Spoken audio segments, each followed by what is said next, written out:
హైదరాబాద్ దేశంలోనే వేగంగా విస్తరిస్తున్న మహానగరం. ఈ మహానగర పాలక సంస్థ జిహెచ్ఎంసి ఇప్పుడు మరో అతిపెద్ద మార్పునకు సిద్ధం కాబోతుంది.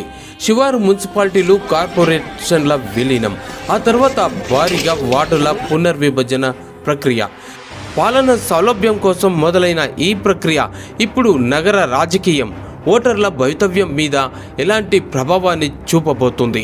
వార్డుల సంఖ్య 150 నుంచి 300 వరకు పెరుగుతుందన్న అంచనాల నేపథ్యంలో ఈ కొత్త భూగోళ శాస్త్రం జిహెచ్ఎంసి ఎన్నికల్లో ఎవరికి లాభం, ఎవరికి నష్టం?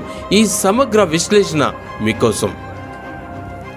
ప్రతి కార్పొరేటర్ పాలన పరిధిలో జనాభాను సమానం చేయటం, పాలనను వికేంద్రీకరించడమే ఈ పునర్విభజన ప్రధాన లక్ష్యం. ప్రస్తుతం జిహెచ్ఎంసి 6 జోన్లు, సుమారు 30 సర్కిళ్లు మరియు 150 వార్డులుగా విభజించబడింది.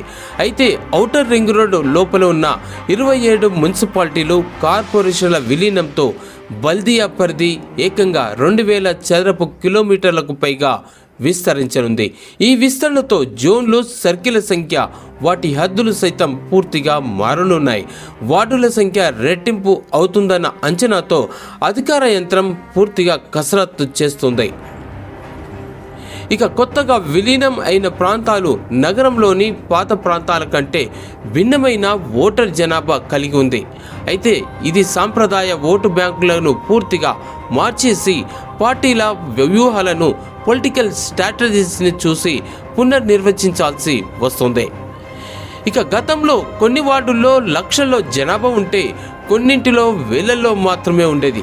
ఇప్పుడు జనాభాను సమానం చేయడం వల్ల ఒక ఓటు ఒక విలువ, అంటే సమాన ప్రాతినిధ్యం, ఈక్వల్ రిప్రజెంటేషన్ సూత్రం బలంగా అమలయ్యే ఛాన్స్ చాలా వరకు ఉంది. ఇక ఈ వివాదాలు, సవాళ్ళు చాలా వరకు ఉంటే ఈ పునర్విభజన ఎప్పుడు వివాదాల మధ్యనే కొనసాగుతుంది. అనేక ప్రాంతాల్లో తమ రాజకీయ బలం తగ్గుతుందని భావించే స్థానిక నాయకులు, పార్టీల నుండి ఇప్పటికే ఆందోళనలు, అభ్యంతరాలు వ్యక్తమవుతున్నాయి. ప్రస్తుతం ఈ ప్రక్రియ న్యాయపరమైన సవాళ్లు ఎదుర్కొనే ఛాన్స్ కూడా ఉంది. అయితే ఎందుకంటే ఈ విలీన ప్రక్రియ పూర్తయ్యే విభజనపై పూర్తి స్పష్టత వస్తుందని ప్రభుత్వ వర్గాలు చెప్తున్నాయి.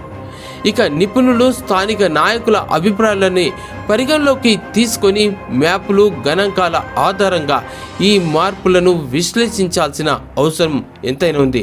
కేవలం విస్తీర్ణం పెంచడం కాదు, ప్రజల సమస్యల పరిష్కారం, మెరుగైన స్థానిక పాలన అందించే దిశగా ఈ పునర్విభజన ఎంతవరకు దోహదపడుతుందన్నదే అసలైన ప్రశ్న.